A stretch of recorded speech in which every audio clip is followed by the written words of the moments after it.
We continue our reading of Lest We Forget, a daily devotional by author George R. Knight. Today's reading, November 29, Rethinking Church Organization, Part 7, the 1903 General Conference Session. What causes fights and quarrels among you? James 4:1. Excellent question. The answer is universally perverted human nature. We want our own way. We want to protect our turf.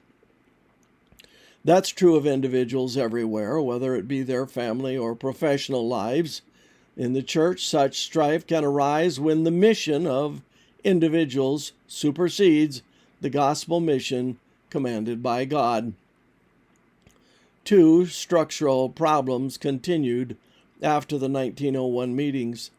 The first was that the powerful medical branch, under the control of Dr. John Harvey Kellogg, still remained outside the departmental system. The second was the issue of presidency.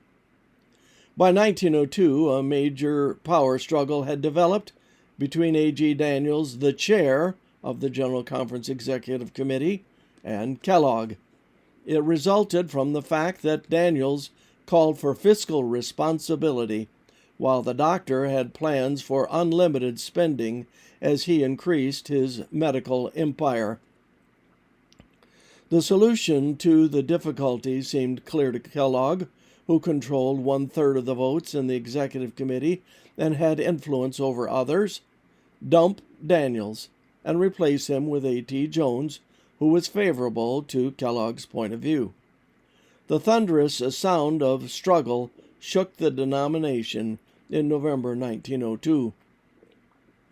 The issue? Who would control the church, and for what reason? We can be thankful that Daniels won a battle that would determine the purpose of Adventism in the 20th century. Meanwhile, finding that for legal purposes it was almost a necessity, Daniels had resumed using the title of president. Such were the struggles that set the stage for the 1903 General Conference session.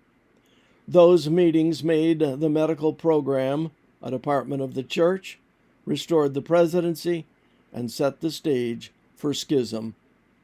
All too often in church history, the mission becomes me and my program.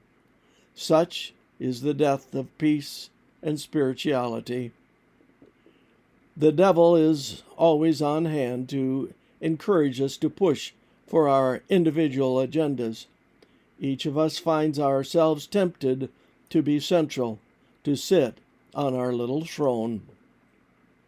Lord, help us to examine our motives as we work for you. Save us from ourselves. This concludes our reading today of Lest We Forget.